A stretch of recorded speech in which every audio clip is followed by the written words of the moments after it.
ಮೈಸೂರು ವಿಶ್ವವಿಖ್ಯಾತ ನಾಡಹಬ್ಬ ದಸರಾದ ಹಿನ್ನೆಲೆ ಅರಮನೆಯಲ್ಲಿ ಇಂದು ಸಿಂಹಾಸನ ಜೋಡಣೆ ಕಾರ್ಯ ನಡೆದಿದೆ. ಈ ಹಿನ್ನೆಲೆ ಮಂಗಳವಾರ ಮಧ್ಯಾಹ್ನದವರೆಗೆ ಅರಮನೆ ಪ್ರವೇಶಕ್ಕೆ ಪ್ರವಾಸಿಗರಿಗೆ ನಿರ್ಬಂಧವನ್ನು ಹೇರಲಾಗಿದ್ದು, ರಾಜವಂಶಸ್ಥರು ನಡೆಸುವ ಧಾರ್ಮಿಕ ಕಾರ್ಯ, ಖಾಸಗಿ ದರ್ಬಾರ್ಗಾಗಿ ಇಂದು ಸಿಂಹಾಸನ ಜೋಡಣೆ ಕಾರ್ಯ ನಡೆದಿದೆ.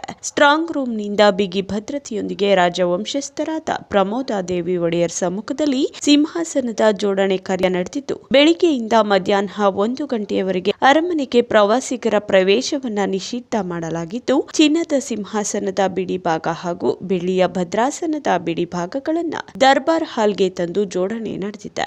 ಇನ್ನು ಬೆಳ್ಳಿ ಭದ್ರಾಸನವನ್ನ ಕನ್ನಡಿ ತೊಟ್ಟಿಯಲ್ಲಿ ಜೋಡಣೆ ಮಾಡಲಾಗಿದ್ದು, ಸಿಂಹಾಸನ ಜೋಡಣೆ ಕಾರ್ಯ ನಡೆಯುವ ವೇಳೆ ದರ್ಬಾರ್ ಹಾಲ್ ಸೇರಿದಂತೆ ವಿವಿಧೆಡೆ ಅಳವಡಿಸಿರುವ ಸಿಸಿ ಕ್ಯಾಮೆರಾಗಳಿಗೆ ಪರದೆಯನ್ನ ಬಿಡಲಾಗಿತ್ತು. ಸಿಂಹಾಸನ ಜೋಡಣೆ ಕಾರ್ಯದ ನಿಮಿತ್ತ ಬೆಳಗ್ಗೆಯೇ ದರ್ಬಾರ್ ಹಾಲ್ನಲ್ಲಿ ಗಣಪತಿ, ಚಾಮುಂಡಿ ಪೂಜೆ ಸೇರಿದಂತೆ ಕೆಲ ಹೋಮ ಹವನಗಳು ನಡೆದಿದೆ. ಈ ವೇಳೆ ಪೂಜೆ ಮುಗಿದ ಬಳಿಕ ಸಿಂಹಾಸನ ಬಿಡಿ ಭಾಗವನ್ನ ದರ್ಬಾರ್ ಹಾಲ್ಗೆ ತಂದು ಸಿಂಹಾಸನ ಜೋಡಣೆ ಕಾರ್ಯವನ್ನ ಯಶಸ್ವಿಯಾಗಿ ನಡೆಸಿದ್ದಾರೆ.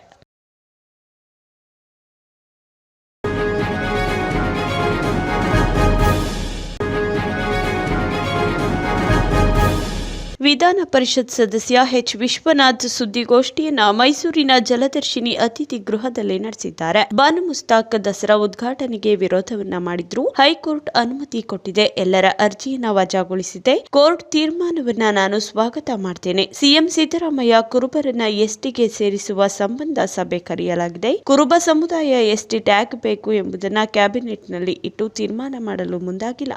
ಯಾವಾಗಲೂ ವಿರೋಧವಾಗಿಯೇ ನಿಂತಿದ್ದು, ಬಸವರಾಜ ಬೊಮ್ಮಾಯಿ ನೇತೃತ್ವದಲ್ಲಿ ಮಾಡಲು ತೀರ್ಮಾನವನ್ನ ಕೈಗೊಳ್ಳಲಾಗಿತ್ತು. ರಿಜಿಸ್ಟರ್ ಆಫ್ ಜನರಲ್ಗೆ ಇದು ಹೋಗಬೇಕಿತ್ತು. ಕಾನೂನು ಪ್ರಕಾರ ಸರಿಯಾದ ಪ್ರಕ್ರಿಯೆ ಆಗಲಿಲ್ಲ. ಕುರುಬರು ಎಸ್ಟಿ ಸೇರಿಸಬೇಕು ಇಚ್ಛೆ ನಿಮಗಿದ್ರೆ ಕಾನೂನಿನ ಪ್ರಕಾರ ಮಾಡ್ತಿದ್ರಿ. ಆದ್ರೆ ನೀವು ಆ ರೀತಿ ಮಾಡಲಿಲ್ಲ. ಸಿದ್ದರಾಮಯ್ಯಗೆ ಸಂಕಷ್ಟ ಬಂದಿದೆ. ಡಿಕೆ ಶಿವಕುಮಾರ್ ಸಿಎಂ ಆಗಲಿಕ್ಕೆ ಹೊರಟಿದ್ದಾರೆ. ಅದಕ್ಕೆ ಈಗ ಸಭೆ ಮಾಡಿ ಕುರುಬರನ್ನ ಕರೆತಿದ್ದೀರಾ. ನಿಮ್ಮಿಂದ ಕುರುಬ ಸಮುದಾಯಕ್ಕೆ ಏನೂ ಆಗಿಲ್ಲ.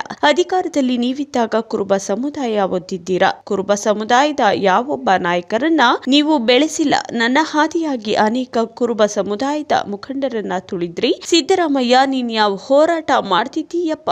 ಎಂಎಲ್ಎ ಆಗಕ್ಕೂ ಮುಂಚೆ ನೀನ್ ಹೋರಾಟ ಮಾಡಿದ್ದೀಯಾ ಹೇಳಪ್ಪ ಎಂದು ಸಿದ್ದರಾಮಯ್ಯರವರಿಗೆ ಎಚ್ ವಿಶ್ವನಾಥ್ ಟಾಂಗನ್ನ ಕೊಟ್ಟಿದ್ದಾರೆ. ಇನ್ನು ನಿಮ್ಮಿಂದ ಕುರುಬರಿಗೆ ಏನೂ ಆಗಿಲ್ಲ. ಕುರುಬರಿಗೆ ಕಿರುಕುಳ ಕೊಟ್ಟಿರೋದು ಸಾಕು, ಮತ್ತೆ ಕಿರುಕುಳವನ್ನ ಕೊಡಬೇಡಿ ಎಂದು ಸಹ ಸಿದ್ದರಾಮಯ್ಯರವರ ವಿರುದ್ಧ ಎಚ್ ವಿಶ್ವನಾಥ್ ವಾಗ್ದಾಳಿಯನ್ನ ನಡೆಸಿದ್ದಾರೆ. ಬುಕರ್ ಪ್ರಶಸ್ತಿ ವಿಜೇತೆ ಬಾನು ಮುಷ್ತಾಕ್ ಅವರು ವಿಶ್ವವಿಖ್ಯಾತ ದಸರಾವನ್ನು ಚಾಮುಂಡಿ ಬೆಟ್ಟದ ಮೇಲೆ ಅವರು ಉದ್ಘಾಟನೆ ಮಾಡ್ತಕ್ಕಂಥದ್ದಕ್ಕೆ ಯಾರು ಏನೇ ವಿರೋಧ ಮಾಡಿದ್ರು ಕೋರ್ಟ್ ಕೂಡ ಇವತ್ತಿನ ದಿವಸ ಕ್ಲಿಯರೆನ್ಸ್ ಕೊಟ್ಟಿದೆ. ಉಚ್ಚ ನ್ಯಾಯಾಲಯ ಹಿತಾಸಕ್ತಿ ಅರ್ಜಿಯನ್ನು ಇವತ್ತೆಲ್ಲ ಅರ್ಜಿಗಳನ್ನು ಕೂಡ ಅದನ್ನು ವಜಾ ಮಾಡಿ ಇವರೇ ಬಾನು ಮುಷ್ತಾಕ್ರವರೇ ಉದ್ಘಾಟನೆ ಮಾಡಬೇಕು ಅಂತಕ್ಕಂಥದ್ದನ್ನು ಹೇಳ್ತಾರೆ. ಆದ್ದರಿಂದ ಅದನ್ನು ಕೂಡ ನಾನು ಸ್ವಾಗತ ಮಾಡ್ತಾ ಬಾನು ಮುಷ್ತಾಕ್ರವರು ವಿಶ್ವವಿಖ್ಯಾತ ದಸರಾವನ್ನು ಉದ್ಘಾಟನೆ ಮಾಡಿ. ಮತ್ತು ಇವತ್ತು ನಾನು ನೋಡ್ತಾ ಇದ್ದೀನಿ, ಮುಖ್ಯಮಂತ್ರಿ ಸಿದ್ದರಾಮಯ್ಯನವರು ಕರ್ನಾಟಕ ರಾಜ್ಯ ಸರ್ಕಾರದ ಪರಿಶಿಷ್ಟ ಪಂಗಡಗಳ ನಿರ್ದೇಶನಾಲಯ ಮತ್ತು ಅದರ ಪ್ರಧಾನ ಕಾರ್ಯದರ್ಶಿಗಳ ಮೂಲಕ ಕುರುಬರನ್ನು ಎಸ್ಟಿಗೆ ಸೇರಿಸಬೇಕು ಅಂತಕ್ಕಂಥ ವಿಚಾರದಲ್ಲಿ ಸಭೆ ಕೂಡ ಇವತ್ತು ಕರೆಸಿದ್ದಾರೆ.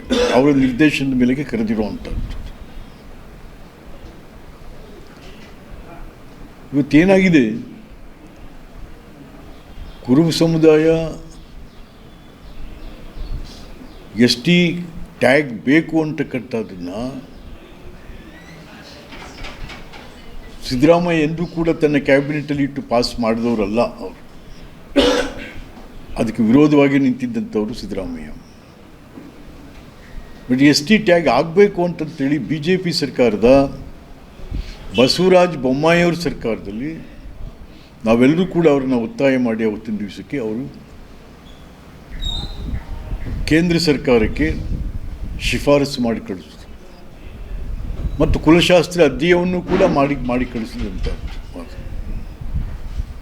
ಬಟ್ ಆದರೆ ಏನಾಯಿತು, ನಂತರ ಸಿದ್ದರಾಮಯ್ಯನವ್ರ ಸರ್ಕಾರ ಬಂದಾಗ ಏನಾಯಿತು, ಅದನ್ನು ಸುಮ್ಮನೆ ಕೇಂದ್ರ ಸರ್ಕಾರಕ್ಕೆ ಕಳಿಸ್ಬಿಟ್ರು ಅದನ್ನ.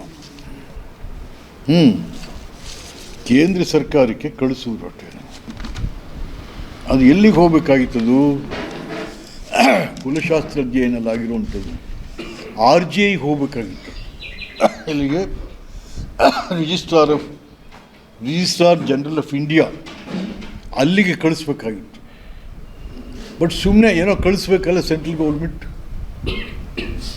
ಸೋಷಿಯಲ್ ವೆಲ್ಫೇರ್ ಡಿಪಾರ್ಟ್ಮೆಂಟ್, ಟ್ರೈಬಲ್ ಡಿಪಾರ್ಟ್ಮೆಂಟ್ಗೆ ಅದನ್ನು ಕಳಿಸಿದ್ರು. ಬಟ್ ಕಾನೂನು ಪ್ರಕಾರ ಸರಿಯಾದ ರೀತಿಯಲ್ಲಿ ಆಗಲಿಲ್ಲ. ಸಿದ್ದರಾಮಯ್ಯನವರ ಸರ್ಕಾರನೂ ಕೂಡ ಇದಕ್ಕೆ ಅನ್ಯಾಯ ಮಾಡ್ತು.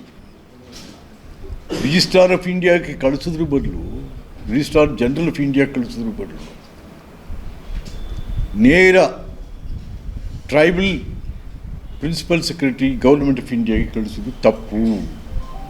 ಬೇಕಂತ ಮಾಡಿದ್ದದ್ದು.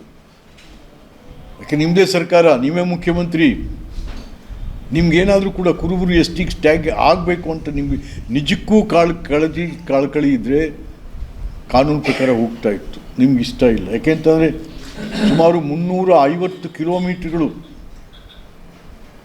ಕಾಗಿನೆಲೆ ಮಹಾಸಂಸ್ಥಾನ ಕನಕ ಗುರುಪೀಠದಿಂದ ಬೆಂಗಳೂರು ತನಕ ಪಾದಯಾತ್ರೆ ಆಯಿತು. ನಾವೆಲ್ಲ ಪಾದಯಾತ್ರೆಯಲ್ಲಿ ಸೇರಿದ್ವು. ನಾವು ಏನಾಯಿತು, ನೀವು ಅವತ್ತು ಅಲ್ಲೂ ವಿರೋಧ ಮಾಡಿದ್ರಿ. ಯಾಕೆ ಬೇಕಾಗಿತ್ತು ಈ ಪಾದಯಾತ್ರೆ ಅಂತಕ್ಕಂಥದ್ದು. ಹಾಗಾಗಿ ಎಂದೂ ನೀವು ಈಗ ಯಾತಕ್ಕೆ ಟ್ರೈಬ್ ಆಗಬೇಕು ಅಂತ ಇಂಡೈರೆಕ್ಟಾಗಿ ಏನೇನೋ ಮಾಡಿಸ್ತಾ ಇದ್ದೀರಿ.